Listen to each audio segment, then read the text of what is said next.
Au sommaire en ce mardi 25 janvier 2022. Franck aborde les sujets suivants. Macron fait campagne à la campagne. Chauffeur de bus agressé par un automobiliste. Le gros bip du meeting d'Hidalgo. Retrouvons de suite Franck Muller. Bon visionnage. Bonjour à tous, bienvenue sur Franck Info, ravi de vous retrouver. Nous sommes mardi 25 janvier. Merci pour vos messages, merci pour les partages.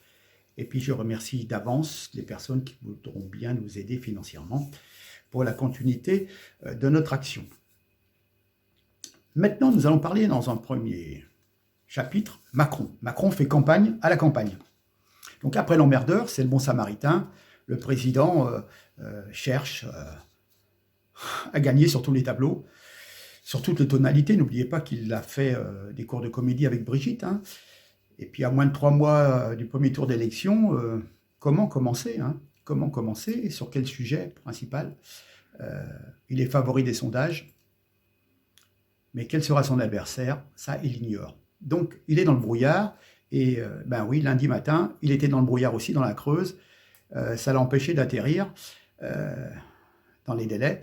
Et les élèves et le personnel du lycée agricole d'Ahin, 1400-1500 habitants, patientent depuis plus d'1 heure pour l'accueillir. Et donc, il est enfin arrivé, flanqué de son proche ministre, Julien Denormandie, chargé de l'agriculture. Donc, bien entendu, il a été confronté à des doléances en série.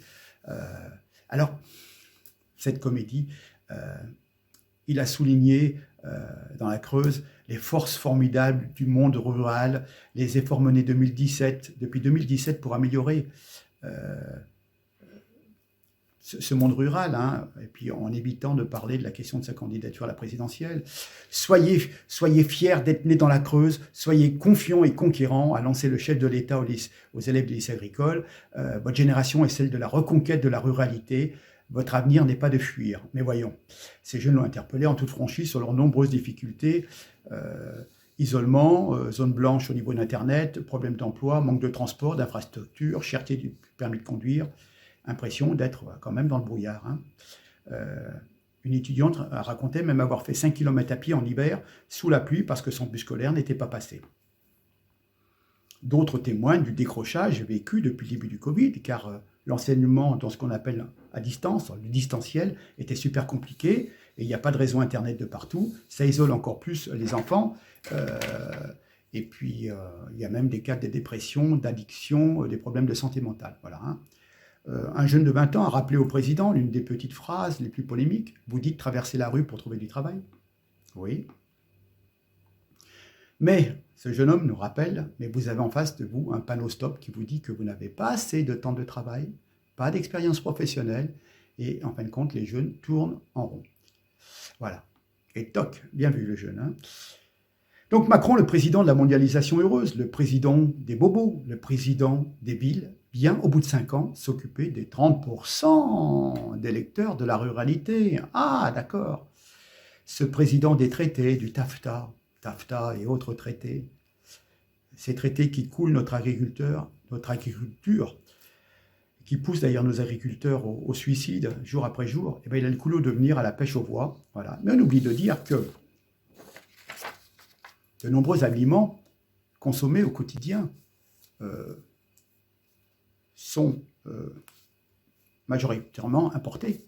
43% des poulets, 45% des melons, 45% des salades, 50% des pêches, 53% des tomates.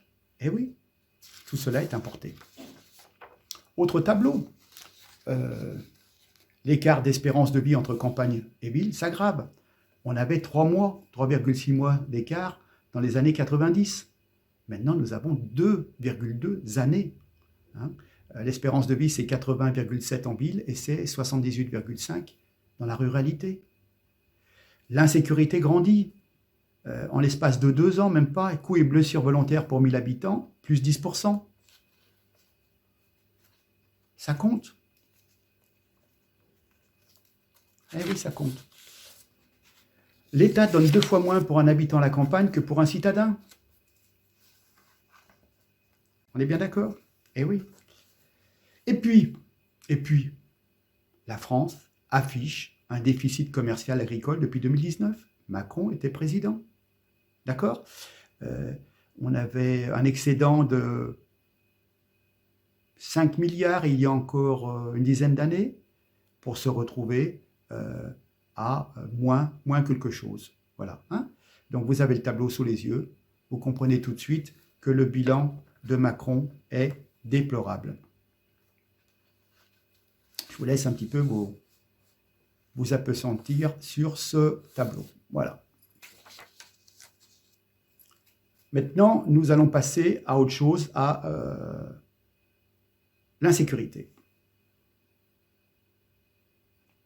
Un chauffeur de bus a été agressé jeudi 20 janvier à Paris par un conducteur déchaîné, comme en témoigne une vidéo diffusée sur les réseaux sociaux. Je vais vous passer cette vidéo. Bébé dans la voiture, t'as fait exprès, t'as fait exprès. Arrête,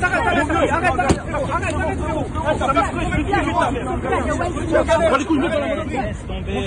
Monte dans la voiture. Déplace ta voiture. Eh ben, jamais je vais la faire. Pourquoi tu prends la plaque, toi aussi? Parce que ça se fait pas d'aller taper dans une vitre. Mais alors, Ils font ce qu'ils peuvent pour conduire ici, c'est hyper dur. T'as pas dur. le droit? Oui, j'ai le droit. Ferme ta gueule, toi, tu t'as parlé.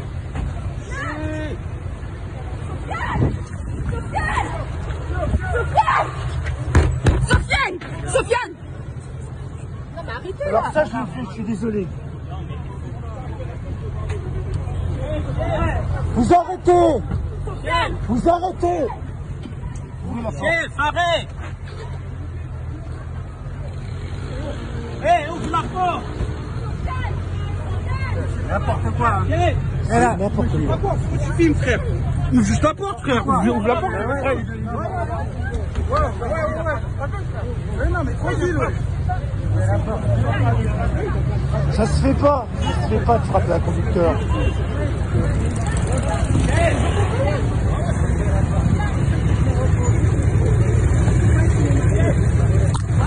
Bah oui, ça arrive! Ah, madame, il a plus de temps.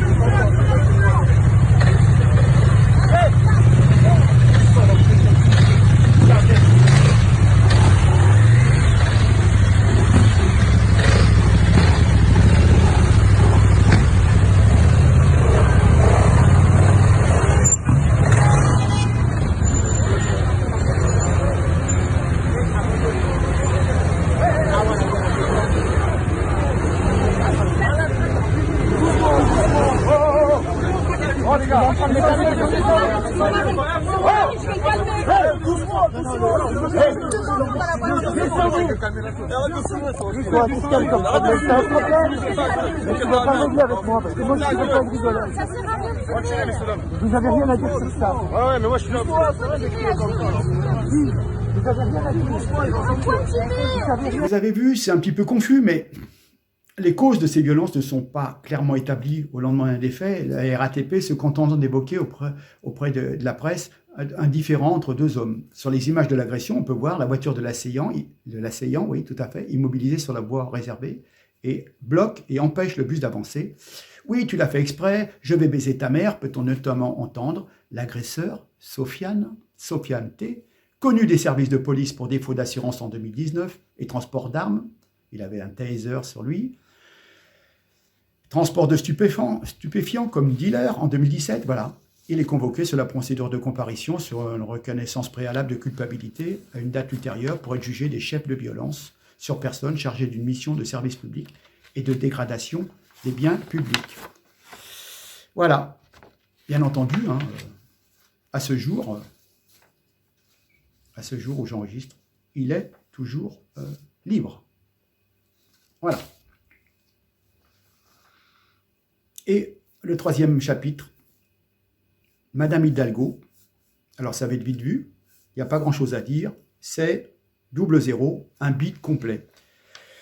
Vous allez voir, je vais mettre une petite vidéo et vous allez voir que la journaliste relate le changement de scénographie opéré en dernière minute. Il devait avoir une arrivée triomphale d'Anne Hidalgo prévue par la porte arrière de la salle où elle donnait son meeting, si on peut appeler ça meeting, vu le peu nombre de personnes qu'il y avait. Il devait avoir une marche dans la travée centrale jusqu'à la Seine, et puis ça a été annulé au profit d'une entrée plus sobre directement sous les projecteurs, pour éviter que lorsqu'on le regarde sur vos écrans de télévision, qu'on voit qu'il n'y avait pas grand monde. Et donc, elle est rentrée sur le côté, tout de suite sur la scène, pour éviter aux téléspectateurs de constater l'étendue des chaises vides. Je vous laisse avec cette vidéo pour finir. Vous allez sourire, effectivement, les socialistes, franchement, c'est incroyable. Mais il faut en finir avec ces gens-là, des incompétents. On l'a vu à Paris. Allez, on regarde. Anne Hidalgo a commencé à parler depuis un quart d'heure à peu près maintenant. Alors il y a eu un petit dernier changement de programme à ce meeting. Je vais vous expliquer pourquoi. Anne Hidalgo était censée entrer par là. Vous voyez la porte qui est juste de ce côté. Sauf que comme vous pouvez également le voir, eh bien il y a énormément de chaises vides. Ce qui voudrait dire que la candidate socialiste aurait dû défiler au milieu de chaises vides. Résultat, Anne Hidalgo est entrée par un autre endroit juste à côté de la scène pour pouvoir avoir des images où il y a du monde à son meeting. Elle a pu serrer quelques mains, notamment parce qu'il y a plusieurs grandes figures du Parti socialiste comme Patrick Kanner et Olivier Faure. Et donc, comme je le disais, moins de monde que ce à quoi on pouvait s'attendre pour ce meeting d'Anne Hidalgo. L'équipe de la candidate socialiste me disait qu'elle attendait jusqu'à 1500 personnes dans cette salle. Clairement, ce chiffre n'a pas été atteint. On parle plutôt de plusieurs centaines de personnes qui sont au rendez-vous. Le meeting d'Anne Hidalgo devrait être plutôt court, c'est ce que nous dit son équipe. Et le but, c'est vraiment de présenter son programme aux citoyens, présenter son programme aux électeurs, après l'avoir présenté à la presse il y a une dizaine de jours. Anne Hidalgo a... Et puis je vous dis à bientôt, à la prochaine. D'accord? Merci. Au revoir. Vidéo Hidalgo.